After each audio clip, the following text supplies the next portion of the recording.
আসসালামু আলাইকুম, সবাইকে শুভেচ্ছা জানিয়ে সি প্রোগ্রামের আজকে ধারাবাহিক টিউটোরিয়ালে যে বিষয়টা আমরা শিখব সেটা হচ্ছে এ থেকে জেড পর্যন্ত অক্ষরগুলোকে কিভাবে প্রিন্ট করা যায় একটি প্রোগ্রামের মাধ্যমে, সেই বিষয়টা আমরা আজকে শিখে ফেলব। তো চলো শুরু করা যাক। প্রথমে আমরা আমাদের কোড ব্লক এডিটরটা ওপেন করে নিলাম। এরপরে আমরা সি প্রোগ্রামের বেসিক যে বিষয়গুলো লিখি, hash include stdio.h main function আমরা দিয়ে সেকেন্ড ব্র্যাকেট দিই এবং আমাদের ডেটা টাইপ হবে হচ্ছে, যেহেতু আজকে আমরা আমাদের ক্যারেক্টার অর্থাৎ লেটার গুলোকে প্রিন্ট করব, দ্যাটস ওয়াই আমাদের ডেটা টাইপ হবে আজকে হচ্ছে CHR, কার্ড বা ক্যারেক্টারের যে সংক্ষিপ্ত এটা।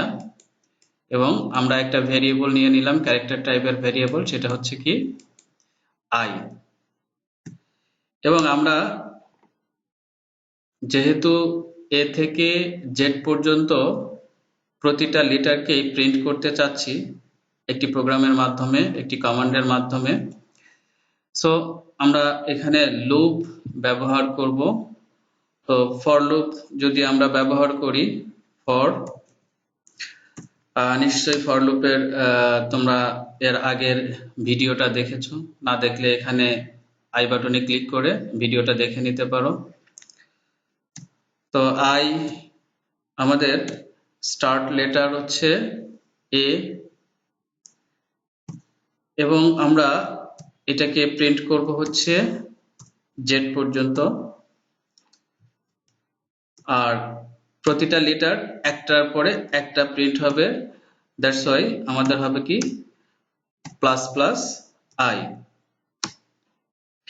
তো এখন যদি আমরা প্রিন্ট করি প্রিন্টএফ কমান্ডের মাধ্যমে, প্রিন্টএফ ফাংশন এর মধ্যে আমরা যেহেতু ক্যারেক্টার টাইপের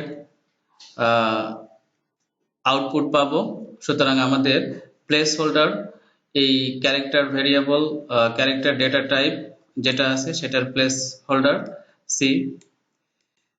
এবং আমরা যদি এখানে আইটাকে প্রিন্ট করি, ভেরিয়েবল আই কে প্রিন্ট করব আমরা এখানে।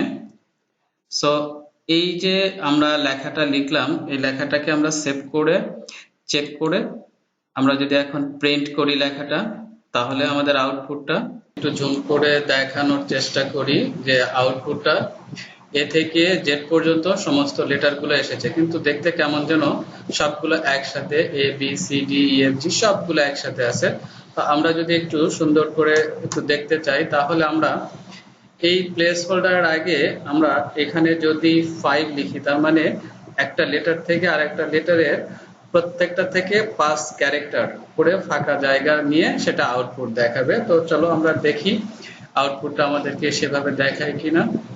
ওকে, আমরা যদি রান করি তাহলে দেখো এই যে এ বি সি ডি, এবার আমাদের লেখাগুলো কিন্তু যথেষ্ট দূরে দূরে শো করছে, এ বি সি ডি আকারে সবগুলো লেখা ফাঁকা ফাঁকা করে অবস্থান করছে।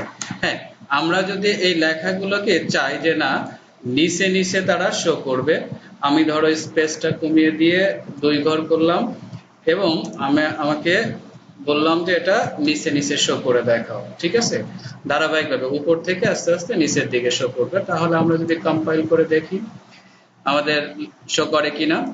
ওকে, রান করে দেখলাম, দেখো এখন আমাদের এ থেকে জেড পর্যন্ত নিচে নিচে এই লেখাগুলোকে শো করছে। তো আশা করি ফর লুপের মাধ্যমে কিভাবে এ থেকে জেড পর্যন্ত লেটারগুলোকে স্ক্রিনে শো করতে হয় সেই বিষয়গুলো দেখেছো এবং বুঝতে পেরেছো এবং প্র্যাকটিস করো, তাহলে আশা করি আরো ক্লিয়ার হবে। তো দেখা হবে আবার নতুন কোনো এপিসোডে। ভালো থেকো, খুদা হাফেজ।